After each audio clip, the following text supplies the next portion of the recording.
Did you ever feel like you were in the middle of a Seinfeld episode? That happened to me the other night, and I want to tell you the story. It's a story about customer service and a restaurant, but it also applies to all of our businesses. So my Seinfeld experience was I was going to meet a friend, a colleague, for dinner in Chinatown in Philadelphia at a great Vietnamese restaurant. I've never been there, but it gets really good reviews for their food. It's called Vietnam. It happens to be on a street right across from another restaurant, also called Vietnam, and apparently the two restaurants have been at war with each other for many years. I found that a little ironic, and maybe that was the beginning of my Seinfeld experience. But I went into the restaurant, and I asked the young girl there as I walked in for a table for two. Now, this was at 5:30. The restaurant was pretty much empty. Um, I was going to meet my friend at 5:45, so I was early. So the young lady said, yes, okay, table for two, but you'll have to wait, and she pointed over to this little room. You'll have to wait there until the rest of your party arrives. And I said, why is that? And she said, because we have a rule. I said, okay. So I went over in the room, and it was actually very warm, so I said, I'll wait outside. So I went outside, and the more I thought about this, I thought, this is very strange. They have a bar with no seats, but it's a full bar. Why wouldn't they just seat me, and I could have a cocktail and wait for my friend? The restaurant's empty. It doesn't make any sense. So I went back in, and I said, could I speak to someone about the rule, the seating rule? And she said, yes, what? And I said to her, what if I came in here and as a single person and said, I'd like a table for one. Would you give me a table for one? And she said, yes. And I said, okay. And if later, after I was seated and I ordered a cocktail, someone else came in by themselves and they wanted a table for one, you'd bring them in. And what if we knew each other? And we said, oh, let's sit down and have dinner together. Would that be okay? Yes, she said. So I said, well, great, let's do that. Okay, that's what we'll do. She said, no, you're two, and you must wait until the rest of your party arrives. I said, I don't understand your rule. It doesn't make any sense because your restaurant's empty, and I want to give you money, and I'd like to have a cocktail and wait.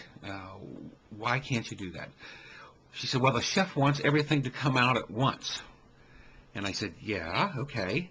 Well, if you sit down, you order before your friend, and then when your friend comes, your friend will order, and things won't come out right. I said, but I won't do that. I'll wait on my friend. She said, yes, that's why we're not going to seat you yet. So I said, okay, I surrender. So I said, they obviously had rules. Oh, during this, by the way, another young man came over and got in the middle of it, the conversation, and said, pointed to the side and said, see, we have a sign. And they definitely have a sign there. They also have lots of posters and awards all over the place for their food. I didn't see anything for hospitality or service, though. So we were seated, and they right away asked if we wanted a drink. We said yes. Okay, so we ordered a drink. He brought the drinks, and then he said, I'll take your order. And we said, well, we really haven't looked at it. We literally had been there maybe 2 minutes at that point.